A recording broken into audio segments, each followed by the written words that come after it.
میرا یہ سوال ہے کہ ہم اکثر اور بھی جگہ پہ قرآن مجید میں پڑھتے ہیں کہ اللہ تعالیٰ شاہد جو ہیں قیامت والے دن بھی گواہی لے گا، انبیاء سے بھی اور ایک دوسرے کے اوپر بھی گواہی لی جائے گی، تو خدا کو اس گواہی کی کیا ضرورت ہے؟ یہ سمجھ نہیں آتا۔ دیکھیے، یہ بات عدل کے خلاف ہوتی ہے کہ آپ اپنے علم کی بنیاد پر فیصلہ کر دیں۔ اس کے لیے ثبوت چاہیے ہوتے ہیں، دلائل چاہیے ہوتے ہیں۔ تو اس لیے جب مجرموں کو سزا دی جائے گی، جب جزا دی جائے تو کسی کو اعتراض نہیں ہوتا کہ جی ٹھیک ہے، جی اللہ نے معاف کر دیا تو تب بھی ٹھیک ہے، اللہ نے اجر دے دیا تب بھی ٹھیک ہے، جنت دے دی تب بھی ٹھیک ہے۔ لیکن جب سزا دی جاتی ہے تو پھر سوالات پیدا ہو جاتے ہیں۔ اس کے لیے ضروری ہوتا ہے کہ بات واضح کر دی گئی تھی، پورا سمجھا دیا گیا تھا۔ مثلا اسکولوں اور کالجوں میں، یونیورسٹیوں میں پڑھاتے ہوئے یہ بے شمار دفعہ تجربہ ہوتا ہے کہ اگر پڑھائے ہوئے نصاب سے باہر سوال آ جائے تو بچے اکٹھے ہو کے آ جاتے ہیں، یہ آپ نے تو پڑھائی نہیں تھا۔ تو اب یہ وہ ساری چیزیں ہوتی ہیں کہ اب مثلا اللہ تعالیٰ نے بتایا ہی نہیں کبھی کہ توحید ہونی چاہیے، تو امتحان لے لیا، دوزخ میں ڈال دیا، تو سوال ہوگا نا آپ نے تو بتایا ہی نہیں تھا ہمیں کہ توحید ہونی چاہیے۔ اس کے لیے اللہ تعالیٰ کہیں گے کہ میں رسولوں کو بھیجا تھا، تمہاری فطرت میں رکھا تھا۔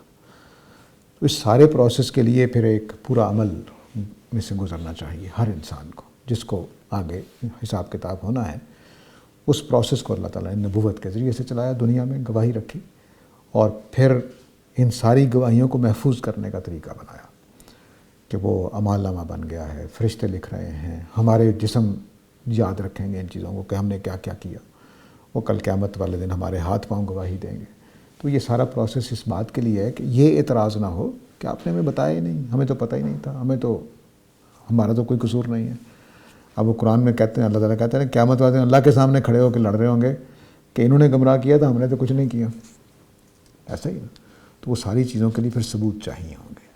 اللہ تعالیٰ کا خالی علم حق ہے، اس میں کوئی شبہ نہیں، لیکن اللہ تعالیٰ نے پسند نہیں فرمایا کہ صرف اس علم کی بنیاد پر میں فیصلہ دے دوں۔ تو اس لیے شہادت ہر جگہ پہ چاہیے، مجھے یہ بتانے کے لیے کہ توحید ہونی چاہیے، نماز ہونی چاہیے، روزہ ہونا چاہیے، اس کے لیے بھی شہادت چاہیے، اور قیامت والے دن فیصلہ کرنے کے لیے بھی گواہیاں چاہیے۔ مسز عدنان کا سوال ہے جی کہ السلام علیکم، جس طرح سورہ وعلیکم السلام جی، سورہ بقرہ کی آیت 186 میں اللہ تعالیٰ نے فرمایا کہ جب تم سے پوچھیں میرے بندے میرے بارے میں تو آپ کہہ دیں کہ وہ قریب ہے، اس وقت المورد کے ساتھ ایسا ہی محسوس ہوتا ہے۔ چلیے، ظاہر ہے جی، وہ تو ہم تو کمپیوٹر کے ذریعے سے جڑے ہوئے ہیں، لیکن اللہ تعالیٰ کے ساتھ جو معاملہ ہے ہمارا وہ بہت ہی عالی شان ہے۔ اس کے درمیان میں اور ہمارے درمیان میں کوئی فاصلہ نہیں ہے، وہ شارق سے بھی زیادہ قریب ہیں۔ میں آپ کو دیکھ نہیں سکتا، آپ شاید مجھے دیکھ رہی ہیں، لیکن بہر اللہ تعالیٰ دیکھ بھی رہا ہے، سن بھی رہا ہے، جانتا بھی ہے، دلوں کے حالات تک جانتا ہے۔ تو وہ، لیکن یہ بات ٹھیک ہے کہ پرانے زمانے کی یہ بات اللہ تعالیٰ کی آج ہم کسی طرح کافی آسانی سے سمجھ سکتے ہیں۔ قرآن مجید میں جو جنت اور دوزخ کے مناظر ہیں کہ جنتی آرام سے جھانک لیں گے دوزخی کہاں پڑا ہوا ہے، تو ہو سکتا ہے وہ ہزاروں میل دور پڑا ہو، لیکن وہ ایسے ہی دیکھیں گے جیسے اس کمرے میں بیٹھے ہوئے ہم ایک دوسرے کو دیکھ رہے ہیں۔ شبانہ انصاری صاحبہ کا سوال ہے جی کہ کل یومن ہوا فی شان کا مطلب سمجھا دیں۔ یہ بھی مشکل آیتوں میں سے ہے، لیکن جو لفظ بات کہہ رہے ہیں وہ یہ ہے کہ اللہ تعالیٰ ہر روز ایک نئے کام میں ہوتے ہیں۔ شان اردو والا نہیں ہے، شان عربی والا ہے، اس کا مطلب ہوتا ہے معاملہ، کام۔ تو مثال کے طور پر جب قرآن مجید نازل ہوا تو اللہ تعالیٰ نے 7 زمینیں آسمان بنائے ہوئے تھے، ہو سکتا ہے کہ اب 8واں ہی بن گیا ہو، یا 9واں شروع کر دیا ہو، 10واں شروع کر دیا ہو۔ تو اب ہمیں نہیں معلوم کہ اللہ تعالیٰ کیا کیا کام ہر روز کر رہے ہوتے ہیں۔ تو خدا کی چونکہ خلاقیت، قدرت، قوتیں بہت زیادہ ہیں، بے پناہ ہیں، ان میں کبھی کمی نہیں آتی، تو اس لیے وہ ہر روز نئی تخلیقات، نئے پروگرام بناتے رہتے ہیں۔ یہ تو ہم لوگوں کا ہوتا ہے، کبھی میٹیریل ختم ہو گیا، کبھی پیسے ختم ہو گئے، کبھی طاقت ختم ہو گئی۔ اللہ کو تو یہ مسئلے نہیں ہیں، اس لیے وہ ہر روز کو نئی چیز بنا سکتے ہیں۔ اب تو سائنس جو اوپر مشاہدے کر رہی ہے اس سے آپ اندازہ کر سکتے ہیں کہ روزانہ کیا کچھ ہو رہا ہے۔ اور یقیناً وہ خدا کے حکم کے مطابق ہو رہا ہے۔ جو جیمز ویب گئی ہے ٹیلیسکوپ، اس سے پہلے جو ہبل تھی، تو اس میں دیکھیں کہ کیا کیا مشاہدے ہیں، کہ کس طرح سے ستارے ٹوٹ رہے ہیں، گلیکسیز کس طرح سے چل رہی ہیں، اس میں بلیک ہولز کا کیا تصور ہے، وغیرہ وغیرہ، وہ سارا کچھ ہو رہا ہے۔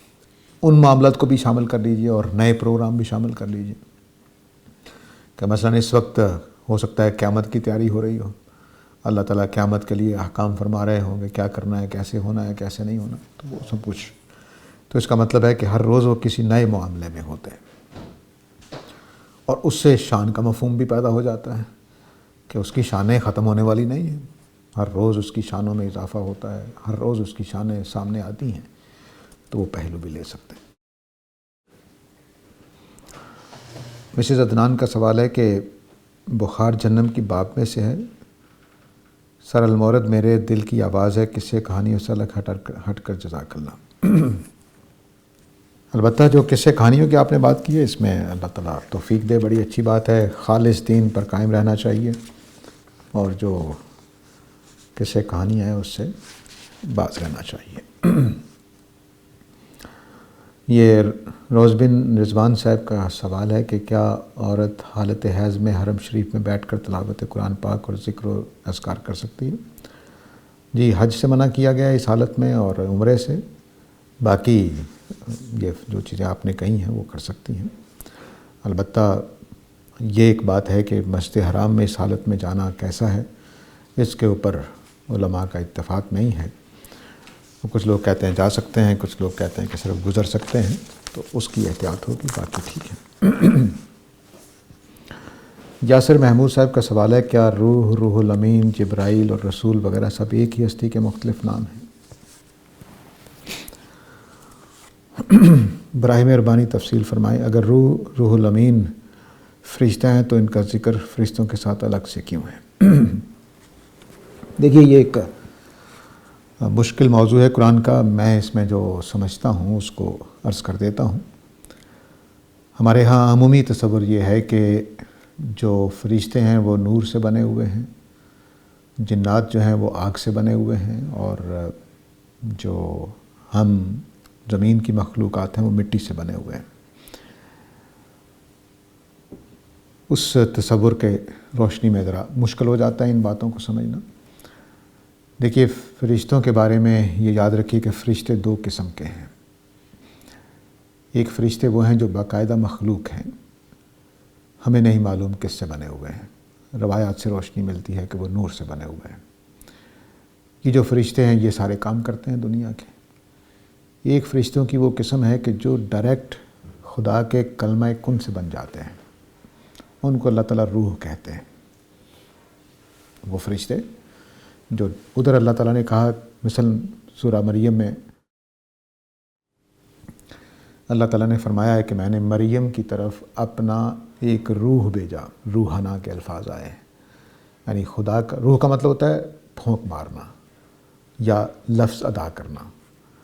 تو اللہ تعالیٰ نے لفظ بولا کہ اے ایک فرشتہ انسانی شکل میں مریم کے پاس چلا جائے، تو ڈائریکٹ کسی کے ہاں پیدا نہیں ہوا، کسی چیز سے نہیں بنا، کچھ نہیں ہوا، صرف کلمہ کن سے وہ ایک انسان کی شکل میں سیدہ مریم کے پاس جا پہنچا۔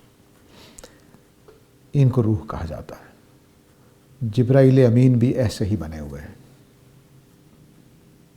لیکن وہ باقاعدہ بنے ہوئے ہیں، اور ان کا کام چونکہ وحی لے جانا بھی ہے، وحی کو بھی روح کہا گیا ہے قرآن مجید میں، تو اس لیے ان کا نام اس وجہ سے بھی ہو سکتا ہے کہ وہ وحی کو لانے والے ہیں، اور اس وجہ سے روح الامین کہا جاتا ہے کہ وہ دیانتدار وحی لانے والے ہیں،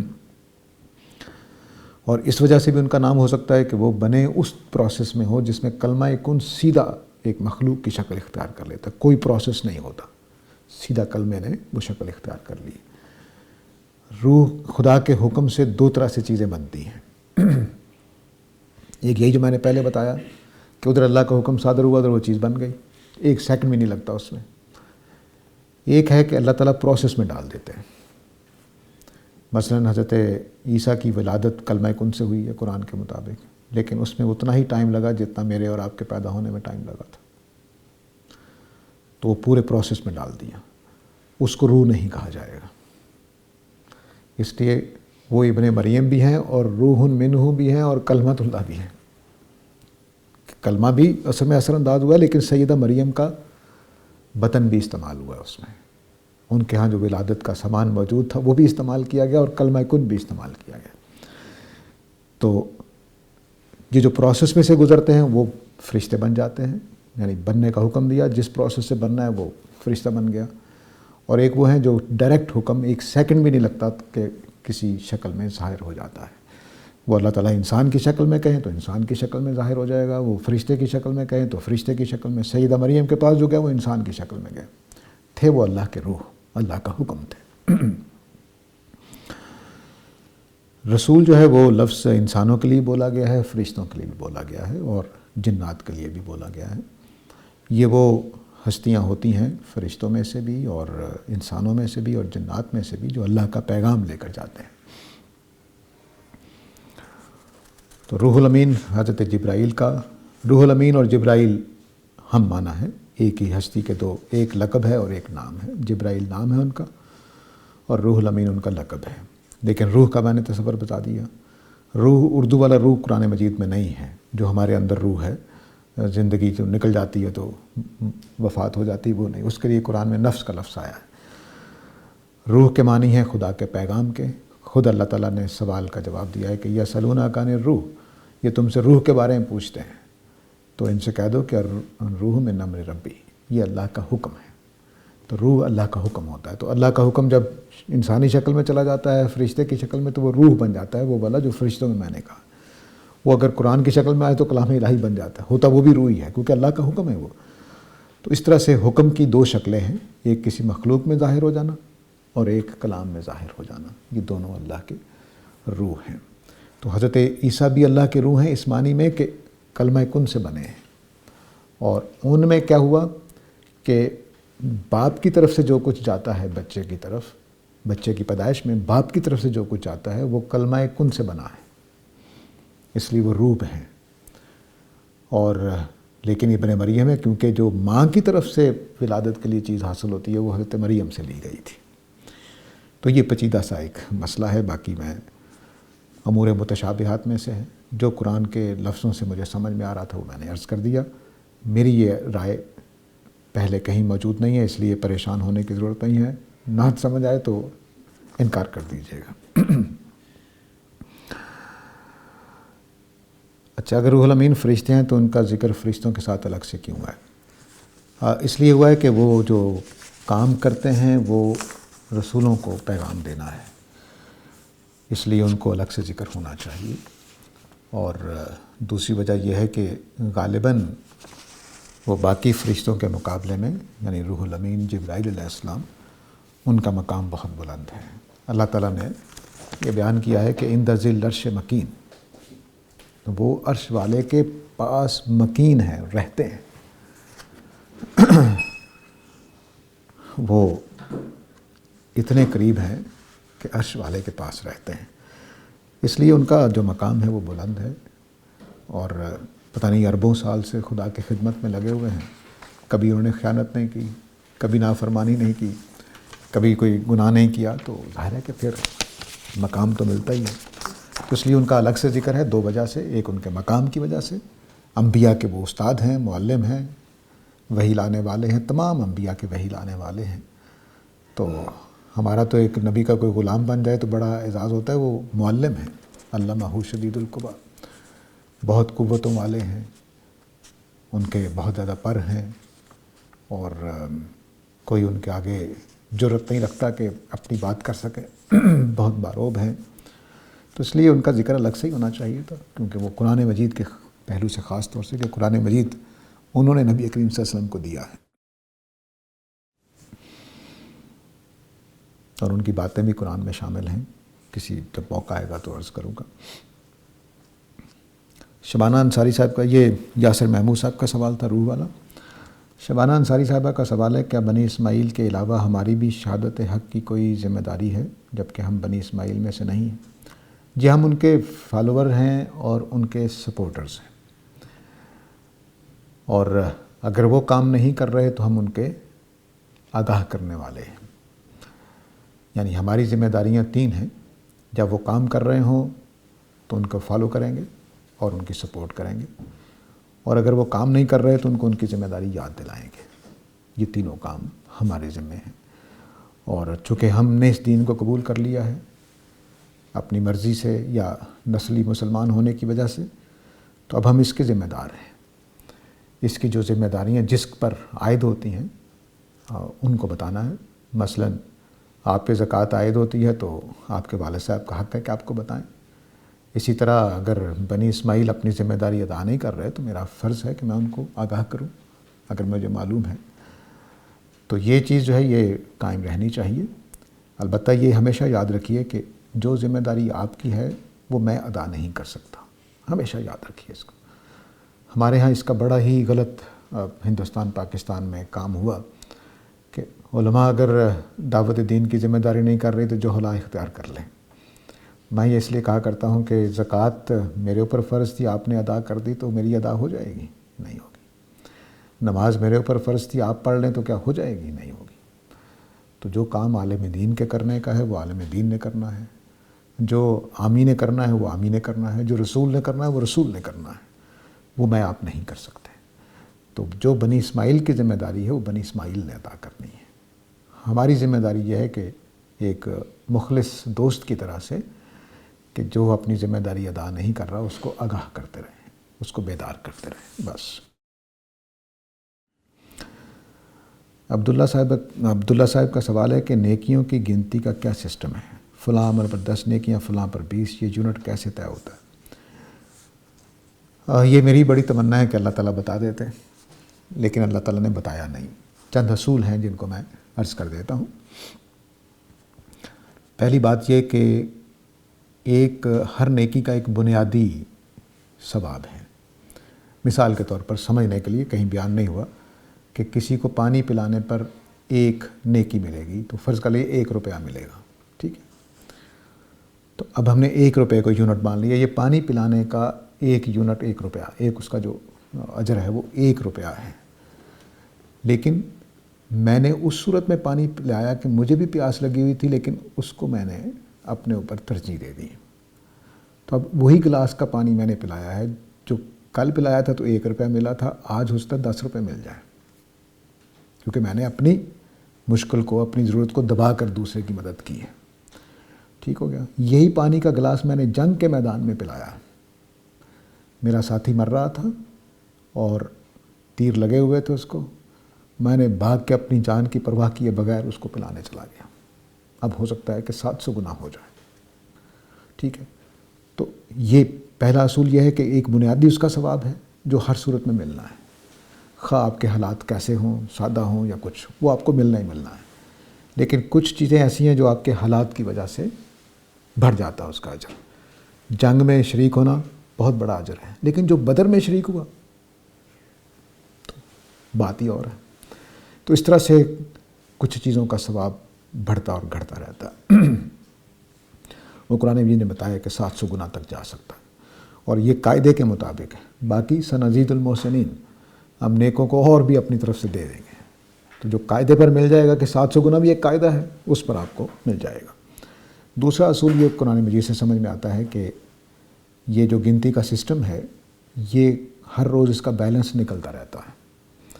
تو مثلا آپ نے 2 پلڑے ہیں، تو آپ نے اس پلڑے میں نیکیاں ہیں فرض کر لیجئے اور اس میں گناہ ہیں، تو جب آپ کا پلڑا بھاری ہونا چاہیے تو یہ 2 پلڑوں کا تصور بات کو واضح نہیں کرتا، اب اس کو ایسے کر دیں، یہ نیکیوں والا ہے، یہ بدیوں والا ہے۔ تو جیسے ہی اس میں بدی آتی ہے تو یہ اوپر ہو جاتا ہے، ہلکا ہو جاتا ہے، جیسے ہی اس میں نیکی ڈلتی ہے تو یہ نیچے آ جاتا ہے۔ تو جس کا پلڑا فرض کر لیجیے کہ لائن ہے، جس کا پلڑا اس سے نیچے ہوگا وہ جنتی ہے، جس کا پلڑا اس سے اونچا ہوگا وہ دوزخی ہے۔ کیوں؟ کیونکہ اس کے پلڑے میں وزن نہیں تھا۔ تو 0 جگہ یہ ہے، اس میں نیچے آئے گا تو ایک بھی